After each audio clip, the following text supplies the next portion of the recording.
170 अंतर्राष्ट्रीय मैचों में जिसने अंपायरिंग की, बस एक गलती ने सब कुछ खत्म कर दिया।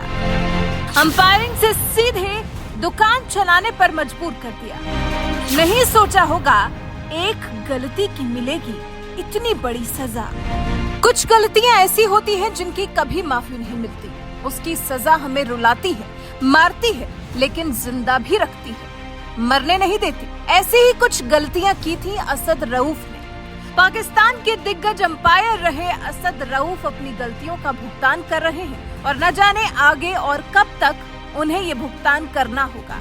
कब उनकी ये सजा पूरी होगी नहीं पता, क्योंकि कहां 170 अंतर्राष्ट्रीय मैचों में अंपायरिंग करना और कहां कपड़े और जूतों की दुकान खोलना। जी हाँ, यही काम कर रहे हैं असद रऊफ आजकल।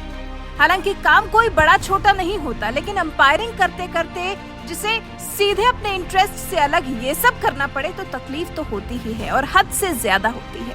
नहीं तो सोचिए साल 2000 से साल 2013 तक का शानदार करियर और उसके बाद सब कुछ खत्म। लेकिन रऊफ ने अपने करियर में गलतियां ही ऐसी की हैं कि अब करे तो करे क्या।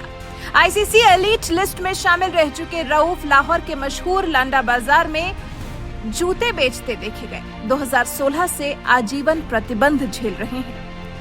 गलतियां जो की वो कुछ ऐसी थी कि साल 2008 में ऑस्ट्रेलियाई टीम भारत दौरे पर आई थी। 4 टेस्ट मैच की सीरीज का दूसरा मुकाबला मोहाली में खेला जा रहा था। मिचेल जॉनसन की शॉर्ट पिच डिलीवरी बॉल पर भारतीय क्रिकेटर वीरेंद्र सहवाग आउट थे, लेकिन असद रऊफ ने उंगली नहीं उठाई। उस समय डीआरएस जैसी कोई तकनीक तो थी नहीं। हालांकि गेंद पर बल्ले का इतना मोटा किनारा लगा था कि हर किसी ने इस आवाज को सुना था। कंगारू कप्तान पोंटिंग ने रऊफ से बहस भी की थी, लेकिन रऊफ ने अपना फैसला नहीं बदला था। दरअसल इसके पीछे का भी एक किस्सा था जिसे सहवाग ने बाद में सुनाया था। सहवाग ने बताया था, असद रऊफ को ब्रांडेड चश्मा, टी शर्ट और जूतों का बहुत शौक था। मैं उस वक्त एडिडास का ब्रांड एम्बेसडर था, इसलिए मैंने उन्हें ये सारी चीजें गिफ्ट कर दी और मजाक में कहा कि जब मैं बल्लेबाजी कर रहा हूँ तो अपनी उंगली ना उठाएं, और उन्होंने मैच में ठीक वैसा ही किया।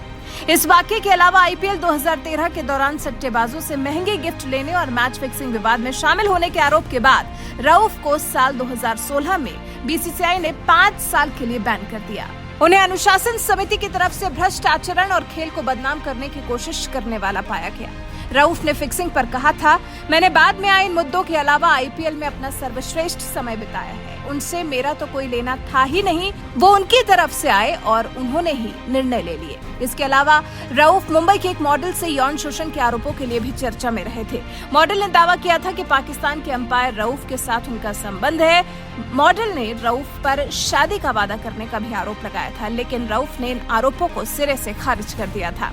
66 साल के रऊफ ने अभी हाल ही में पाकिस्तान के एक चैनल को इंटरव्यू दिया था और कहा था, मैंने 2013 के बाद क्रिकेट से बिल्कुल नाता तोड़ लिया है, क्योंकि मैं जो काम छोड़ता हूं उसको फिर छोड़ ही देता हूं। रऊफ ने यह भी कहा था, अब कोई दिलचस्पी नहीं है और खुद के लिए नहीं बल्कि स्टाफ के लिए दुकान चला रहा हूं।